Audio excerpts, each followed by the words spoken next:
Okay, well, we'll get to some of the questions about the game, but I was proud of our team. I told them that in the locker room, just to finish and play well enough in the second half to win. We didn't do that at times on last year's team, so that was something that we emphasized from January, and we emphasized all the way through fall camp and still into this game, and that was something we talked about in the second half. We didn't play well like we wanted to in the first half, and then we found ways to get the job done in the second half. So overall, I was proud of our guys from that standpoint. Plenty to clean up. We know that. And I think the glaring one was the penalties. Number one, we had a lot of penalties tonight and the turnovers. Those two things really factored into the game. And we got to get some on the defensive side to balance that out. But San Jose State, let's start with them. I knew they would play hard. I know they're a good football team. I know they're well coached. And I think you can look around college football and the assumptions that the teams that may not be the top-tier teams in everybody's opinion, they play pretty damn good football. And San Jose State did that again tonight. All right, they showed that as well. Overall, I thought the crowd really played a factor in the game with some of the false starts they had, so it was good to feel it in the goal line stand that we had down there. That was really good by our crowd to hear them and feel them in the game. That's what playing at Auburn should be like. It should be really, really challenging for the opposing teams, and I thought we felt that tonight. We just didn't get into a very good rhythm on the offensive side in the first half. I thought second half we were able to run the ball more effectively, found a few schemes. Coaches made some adjustments. And then defensively, we did enough. We pressured the quarterback. We got after him. We sacked him a few times. He's a slippery guy, but he got out and made a few plays. Back end, I thought we gave up. There were some penalties that I'll go back and look at.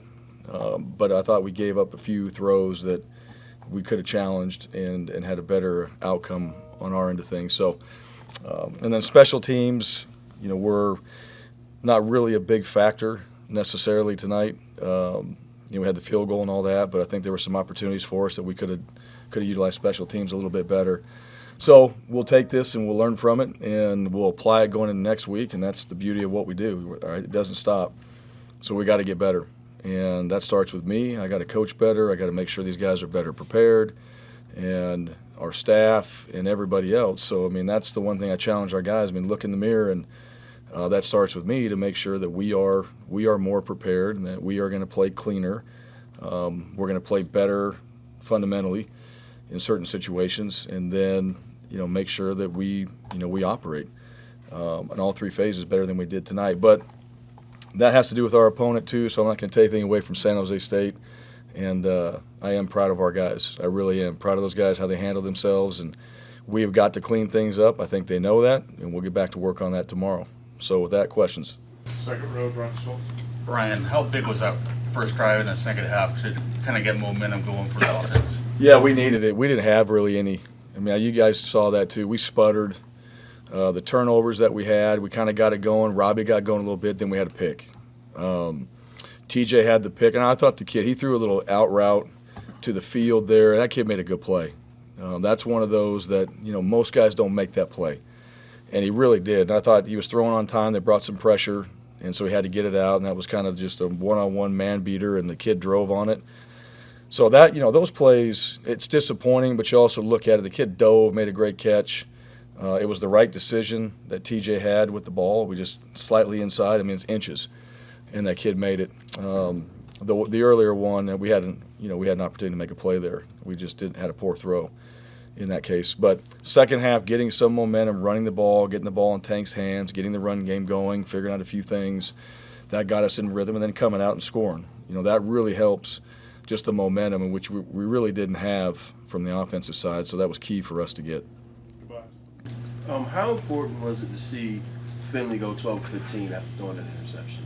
Yeah, well, that's important for all of us. I think for him to bounce back from that. But again, one of the things, like I said, the interception, he was making the right decision. He's trying to make a play, and the kid makes a great play. Now we got to get that ball. We got to get it inches out there, right? That's what we got to do. That's where we're going. We're going where those inches, we can be a little bit better in those areas. But he came on the sideline. He knew it. I knew it. All right, guy made a good play. Let's respond. Let's get the defense out there, try to get the ball back, and now get back into what we have to do from his standpoint to go execute the offense and operate. what I do appreciate about that, I just, guys get in the tank too much. That's one of the things that we've emphasized too. Body language, guys get in the tank. It doesn't go your way. You can't just restart the game. You got to go out there and you got to compete. You got to play. And I think our team showed some resiliency in that situation. All right, where, hey, we threw a pick, we came back. He was able to throw the ball effectively and still be productive, hit some big plays. But, you got to do that. That's part of being a good football team. And like we saw today, some teams don't. You win some of these games, they're not always pretty, but you got to go find a way to win. And they did that, and he found a way to overcome the turnover and go out there and be pretty good in the game. You can say name and affiliation as well. No? Coach, I'm no group from the Auburn Legion. Y'all had 15 6 Super wins to start last season. So Penn State was like the first close game y'all played in. So coming off a one possession win, how does that change the way you prepare for Penn State this year? Well, yeah, I don't think the score necessarily affects that. You go look at all the other things that we have to get better at. And Penn State, they just keep getting better. The teams that we play, we know Penn State. We know they're a good football team.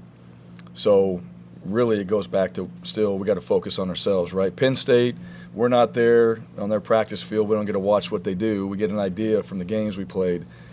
But we really have to focus on ourselves. We got to make sure that we have our game plans down and we understand the details of it. We coach it better. We rep it better in practice. We find better ways to improve our football team before we go play against Penn State. That'll be the goal, whether we won by 50 or we won by a score. I think that's always got to be the mindset. Every single week you're improving, and you have to because the opponents are getting better and better as the season goes on. Two consecutive in the back row. Justin Ferguson, Auburn Observer. You talked about the secondary having a high standard for them and tighten some stuff up. San Jose State was able to hit some downfield throws, especially in the second half. What did you think of those guys and kind of how that went today?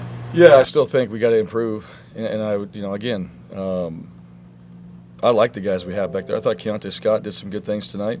But in some of those one-on-ones, I believe in our guys. I believe that we can win some of those one-on-ones a little more. Now the penalties.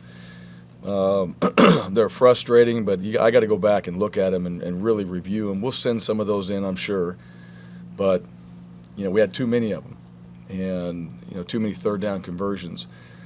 And at the end of the day, on defense, the goal is to be +1 in turnovers. Well, the last 2 games were -4. We haven't got any. And when the ball is being thrown, at some point we got to find a way to be in a position to make some of those plays on the ball.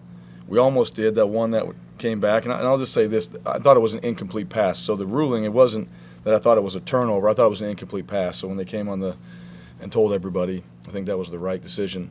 But, yeah, we gotta make some plays on the ball a little bit more than we did. And, San Jose State now, I said this before, their pass game is really good. They do a good job scheming up. Their offensive coordinator is very good. Their head coach is very good. So we knew that they were going to be a challenge. They would scheme some things up. They did that. They got us a few times. But those balls in the air that we have a chance, those 50-50 balls, we got to find ways to come down with some of those. Caesar Walker, War Report. Coach, you mentioned you wanted to see some improvement in red zone defense after the Mercer game. Yeah. Your assessment of the red zone defense tonight? Well, I don't know what our stats were. I know we had that one stand when they got down to the 1 yard line. That was a great job. That was a hell of a job by our defense. And they had a few penalties, but our guys made plays. They tried to run the ball on us, and our D-line swelled up. Linebackers were hitting them. They moved them back, had a few penalties. That was huge. Right there when you get on the 1 yard line and they don't score a touchdown, that's huge from your defense. And we needed that tonight, obviously, in a close game. But, yeah, it's always situational stuff, right? Third downs, red zone, especially when you get an explosive play or our offense puts us in the position on defense where they got great field position. That's really what I think really good defenses do. When there's a turnover, a sudden change, it's get out there and watch me now. Like, this is what we got to do to get the ball back, or we got to swell up. And if we're in a real bad position, don't let them score a touchdown. If they kick a field goal, we have a chance to try to block one. But those guys didn't have great field position early in the first half because of the offense. I thought in the second half we did a good job, and I thought we did decent in the red zone tonight, but we got to continue to keep getting better in that area. Is that correct? Hey, Brian, Jeff Spiegel, ABC 3340. Considering everything that happened in college football today, it was a crazy day. A lot of heavy favorites struggled, lost. How appreciative are you just to get a win by any margin? Yeah, well, look, at the end of the day, I don't take it for granted, that we win. I mean, as a competitor and, being involved from Sunday through Friday, right, you just have all these expectations. That's the one thing after a game, you got to think all the work you put in. Like, there's so many things that happen from Sunday to Friday. And when the game's over, we're talking about it right now, you're just processing all those things that came up. Did we do enough of this? Did we miss that? Why did that happen? Oh, we were dialed on this. We just didn't make the play. Whatever it is, but at the end of the day, all right, the goal is to win. And that's always the goal. The goal is to be 1-0 every single week and to find a way to win. And coaches, fans, parents, all that, like, we hang on to these games way longer than the players do. That's the one thing, because tomorrow they got to go back to work. And just being a player, like, you're excited about it, you learn from it and all that, but tomorrow you're back in the weight room, you're running, you're practicing. Like, you've moved on. You're on to the next opponent. So we'll go back and we'll look at what we did well, what we didn't do well. But, yeah, if you watch the games today and really just doing this for a long time, never say a win's a win, but it's always good to win, all right? And it's hard to win. And I think that's one thing, if you look at what happened today, I think everybody realizes that it is hard to win. You get off a little bit, all of a sudden human nature kind of sets in and it's not going your way, and you know what, I'm not kind of feeling this right now, and all of a sudden the other team's feeling it, they got the momentum. That's the one thing that, that really shows up in games, right? Who's got the momentum? Who can create that? And can your team overcome that? Good football teams can, right? They can take a punch in the face and they can just find a way to go out there and get a win somehow, some way. But I've never been on a team, even undefeated seasons, I've never been on a team that you just go out there and beat everybody 56-0. All right, I've been on a team that we've been undefeated where we had to go for 2, had to kick a field goal against San Jose State in 2006. We had to go for 2, and then we had to kick a field goal to win the game, and they weren't any good. Everybody said that, right? We're there to blow them out, and we barely won the game. So you have games like that, and you don't take it for granted, because at the end of the year, you're putting up 42 against Oklahoma. Right, so there's just seasons like that you don't ever know, but it's how your team shows up to play and how they compete and that momentum that they have in the game, and then just kind of the ball bounces your way sometimes. Second row. Brian, Henry Patton, Auburn Rivals. What did you see from Owen Papo this week, and did you kind of notice a difference between how he played this week and how he played last week? I got to go watch. I mean, I watched how he played today. I thought we did a good job, brought some pressure. But the one thing about Owen I notice every single week is just how he prepares himself. Like, Owen's a pro. Owen's got a process every single week where from Sunday through Friday, whether it's his body, it's his mind preparing for the game, it's his practice habits and all that, he's got that, right? He's got that X factor from that standpoint. So I don't know exactly what his stats were tonight and what happened there, but I know when he's out there, we're better. I know how he prepares himself. He's going to know what to do, and I know that he's an impact player for us. And he's on the punt team, and he does things on special teams to help us too. So that's something that he's got to continue to keep doing. But he's been really good for us the last couple games.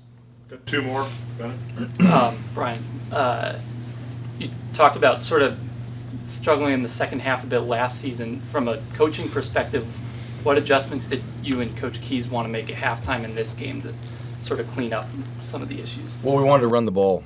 That was one thing. We wanted to run the ball in this game, and we tried to. Now, they did a good job. Very first play they come out there. I mean, they had a loaded front and all that, so we tried to throw one. I don't think the decisions, or let me take it back. I don't think the concepts were bad. We misexecuted on a couple of them, right? However, I do think from a game plan standpoint in the second half, it's like, let's get out there and run the rock. Let's run the ball. Let's get Tank going. Let's get these guys going. Let's be physical, because that was the message this week. We want to be physical, and we were able to do that. And so we just started running the ball, and the coaches made some halftime adjustments. They saw a few things, so we made some corrections in what we're doing, added a couple play calls in there, and that's what you do. You make second half adjustments, and we did that, which helped us. But I think overall, just our rhythm in the first half was not very good. when you have 2 turnovers and you're kind of back and forth, you had a couple explosives, then you turn the ball over, then you're moving the ball and you have a turnover again. You give the opposing team good field position. It wasn't a good rhythm. In the second half, we got into a better rhythm.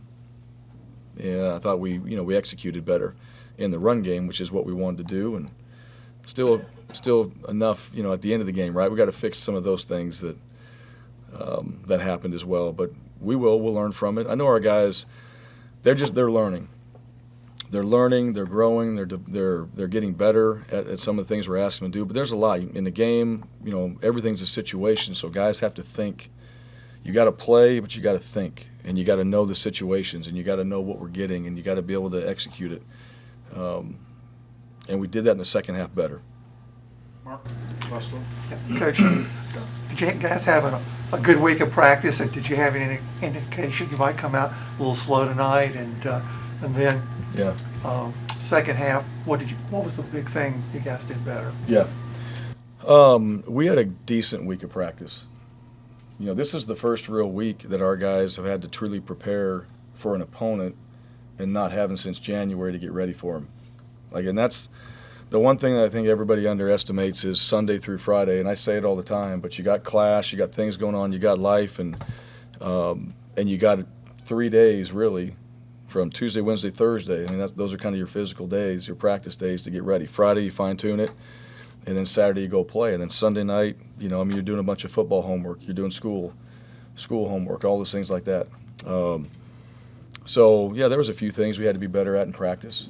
And to me, that's the key to your success as a team. How you practice is how you're going to go out there and play. I think it's really important. What I thought in the second half, I thought at halftime coming in there, one thing I liked about the locker room was there wasn't guys in the locker room with their head down. There wasn't guys in there just pouting. There wasn't guys in there throwing a fit. I mean, those type of things I think just bad football teams do. Guys are in there like, look, lock in, let's go out there and execute. Sometimes, it's not a rah-rah deal. It's a very matter-of-fact thing. Like, we're not blocking this guy. We're not covering this guy. We're not recognizing this formation, whatever it is. And for coaches, too. I mean, when you can do that, when you can hone in on exactly what the adjustments need to be and guys listen to it, and then we come out and execute it in the second half, that's what we did the best, in my opinion, is they sat there in front of the boards, the guys listened, they nodded, went out in the second half, we made the adjustments, and we were able to execute. Primarily on the offensive side. And then defensively, we did some good things in the second half. We had to use a hands situation at the end of the game. So these things start to come up that you practice that you haven't done yet, that you got to go out there and execute. And it wasn't perfect, but those are all the situations that we got to be ready for. And I thought the guys handled that well in the second half. All right, Coach. Thank you.